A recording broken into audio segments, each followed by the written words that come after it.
Dadra Nagar Haveli Congress committee की ओर से सभी हमारे मीडिया मित्रों का स्वागत है आज के इस प्रेस कॉन्फ्रेंस में। आज के प्रेस कॉन्फ्रेंस में आप सबको इसीलिए विशेष तौर पर बुलाया गया कि एक बहुत ही महत्वपूर्ण बिंदु, और ये ऐसा बिंदु है, ये प्रदेश की आम जनता तक ये बात आपके माध्यम से लोगों तक पहुँचे और इसके बारे में शासन प्रशासन और जनप्रतिनिधि तक इसके बारे में प्रतिक्रिया दे। बात हम कर रहे हैं यहाँ पर दादरा नगर हवेली में विकास जो हो रहा है उसको लेकर शासन प्रशासन जनप्रतिनिधि मीडिया वर्ग हर कोई जानता है यहाँ क्या स्थिति है, वो भी सबको पता है। लेकिन आपके माध्यम से मैं इतना जरूर कहना चाहूँगा कि आज कि दादरा नगर हवेली में कानून और संविधान को नज़रअंदाज करते हुए प्रशासनिक कुछ अधिकारी अपने मनमानी और तानाशाही तरीके से लोगों को प्रताड़ित करने के लिए और व्यक्तिगत टारगेट करके लोगों को प्रताड़ित किया जा रहा है। उसी संदर्भ में आप सबको पता है कि दादरा नगर हवेली जो जनरल डेवलपमेंट रूल्स 2023 जिसमें खंड 4.7 के तहत ये 2023 तक लास्ट हमारे दादरा नगर हवेली में जितने भी घर दुकान रूम चौल जितने भी यहाँ के मूल स्वदेशी समाज आदिवासी समाज यहाँ वर्षों से हमारा समाज जो रह रहा है वो तमाम समाज ने अपने अपने व्यवस्था से कड़ी मेहनत करके घर दुकान रूम बनाए हैं और कई वर्ग ऐसा है घर के साथ साथ में 2-3 रूम एक्स्ट्रा बनाए जिसका उसको परिवार भी चल रहा है। लेकिन ये जो मैंने जिस कानून की बात की, दादरा नगर हवेली प्रशासनिक अधिकारियों द्वारा ये Dadra Nagar Haveli general development rules 2023 जो खंड 4.7 के तहत तमाम घर रूम चौल जो बने हैं नगर पालिका विस्तार में और जिला पंचायत विस्तार में जो भी बने हैं, जो भी आसियाने बने हैं, वो तमाम वो सारे घर दुकान सारी चीजें अनऑथोराइज अवैध घोषित कर दिए हैं।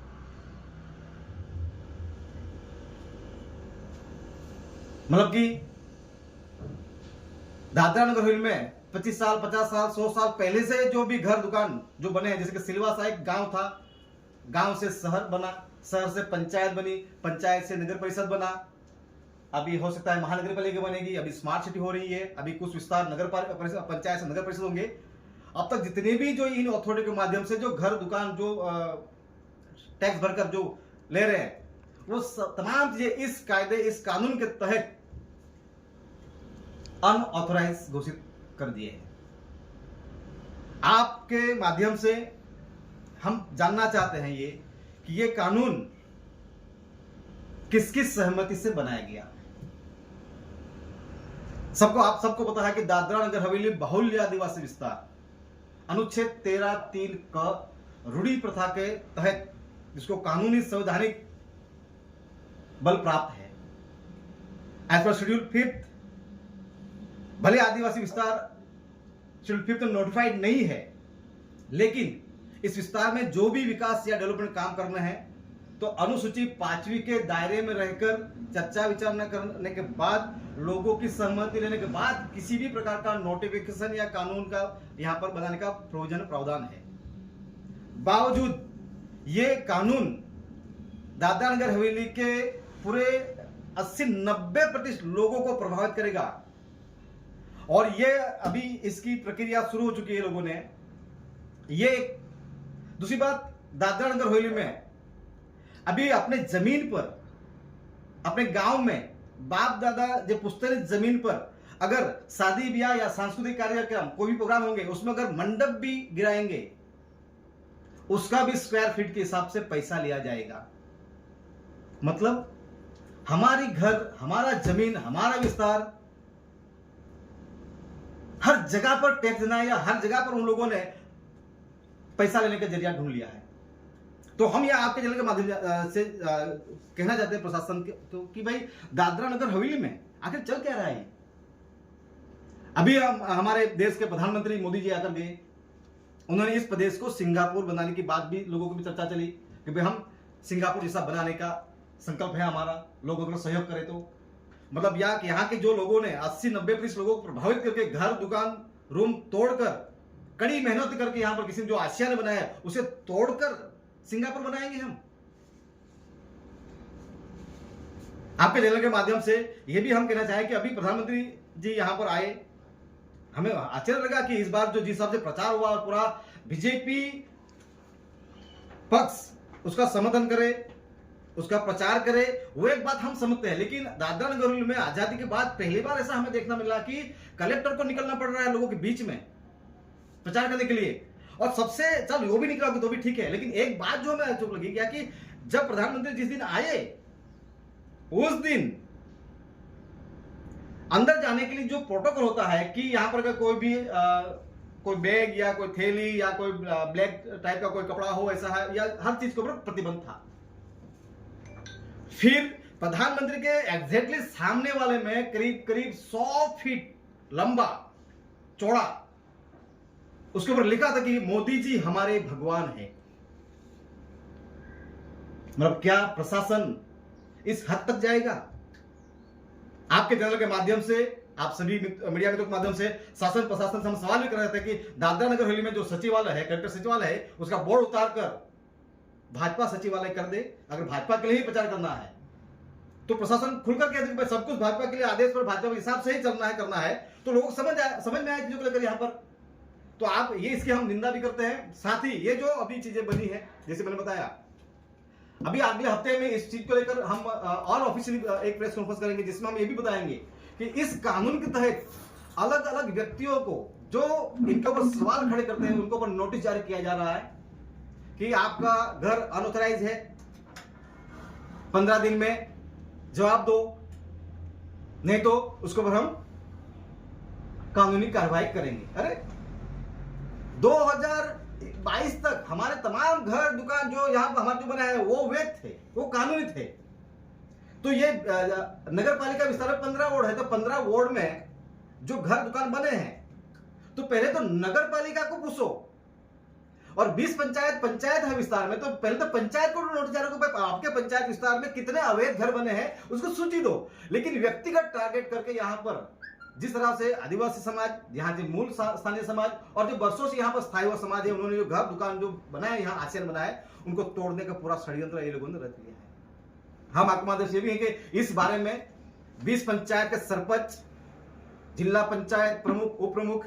नगर पालिका प्रमुख, उप प्रमुख और सांसद इसका स्पष्टीकरण करें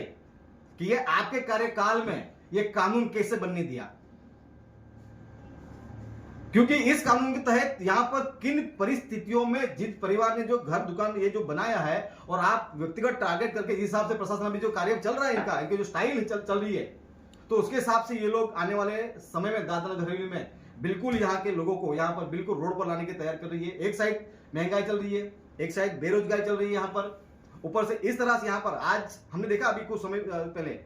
नगर पालिका द्वारा, अभी मैंने उसके ऊपर कॉमेंट्स किया, नगर पालिका द्वारा कुछ 11 औद्योगिक इकाइयों को टैक्स बकाया उसको वसूल करने के लिए गई और उसको सील कर दिया, ठीक है। लेकिन जैसे मैंने बताया कि दादरा नगर हवेली जितने भी जो वहीवट तंत्र के जो कार्यालय है उसकी भी एक सूची निकाला जाए। और इवन मैं तो नगर पालिका जो कार्यालय बनाया हूं, नगर पालिका ने खुद ने अपना खुद का टैक्स भरा है, फिर वो भी तपास करें। फिर दादरा नगर हवेली जितने भी जो भाजपा के जो बड़े बड़े नेता है उनका बकाया निकल जाए, उन्होंने टैक्स भरा है।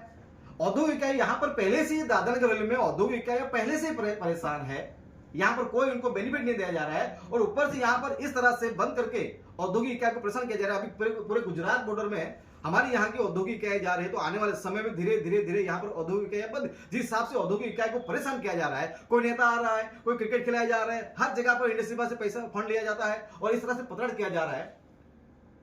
कब तक औद्योगिक इकाई यहाँ पर ये इस तरह से टिकेंगे? और आने वाले समय में जो 30-40 साल पहले जो कांग्रेस के कार्यकाल में टैक्स फ्री जोन के तहत यहाँ पर जो औद्योगिक इकाई आई थी, वो पुनः अलग अलग विस्तार में जाने की तैयारी कर ली है। दूसरी बात यहाँ पर कि अभी जितने दिन टैक्स नहीं भरेंगे उस औद्योगिक इकाइयों में हर कंपनी 15, 20, 25, 50 का स्टाफ होगा। उस औद्योगिक इकाई में जो कर्मचारी होगा, जो मजदूर होगा, उसका जो आर्थिक नुकसान होगा उसका क्या होगा? तो ये ऐसे तमाम चीजें हैं। तो साथियों, आप लोगों के माध्यम से ये जो अनऑथराइज दादरा नगर जितने भी नगर पालिका और विस्तार में तमाम घर, दुकान, चौल अनऑथराइज कर दिए हैं, ये एक बहुत गंभीर मामला है। और आने वाले समय में नहीं, कल ही हम लोग इस चीज को लेकर एक सर्व समाज, सर्व संगठन और सर्वपक्षीय आगे लोग साथ बैठकर एक सामूहिक निर्णय लेंगे और उसमें हम चर्चा करेंगे। और अगले हफ्ते में इस चीज को लेकर हम माननीय प्रशासक महोदय और माननीय राष्ट्रपति महोदय के लिए यहाँ पर हम एक मेमोरेंडम देंगे और जल्द ही इस चीज को लेकर हम आंदोलन की घोषणा करेंगे कि इस तरह से कानून कायदे बनाकर हमारे पर जो थोपे जा रहे हैं जबरदस्ती यहाँ पर,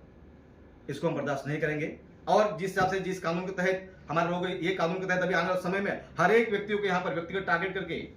पदार्थ करने की कोशिश की जा रही है, ऐसी भी हमें सूचना मिली है। जल्द ही वो चीज को लेकर हम ऐसे कुछ मामले सामने आए हैं, उन परिवारों को भी आपके सामने रखेंगे हम कि इन परिवार को किस हिसाब से पदार्थ किया जा रहा है। उसका घर दुकान तोड़कर तैयारी कर ली है। यहाँ सिलवासा कोर्ट हो, वो हाई कोर्ट हो, वो सुप्रीम कोर्ट तक जाने की कोशिश कर रहे हैं, लेकिन वहां भी अभी अंडर प्रोसेस में है। तो जल्दी अगले हफ्ते में हम इस कानून के तहत एक आम आदमी को क्या प्रक्रिया हो रही है, खुद पीड़ित परिवार है, वो आप लोगों के सामने बात करेंगे। तो यही थी आज जो मेन चीज, आप सभी के माध्यम से शासन प्रशासन इस चीज की नोंद ले और लोगों तक ये बात पहुंचे, यही आज के प्रेस का मकसद था।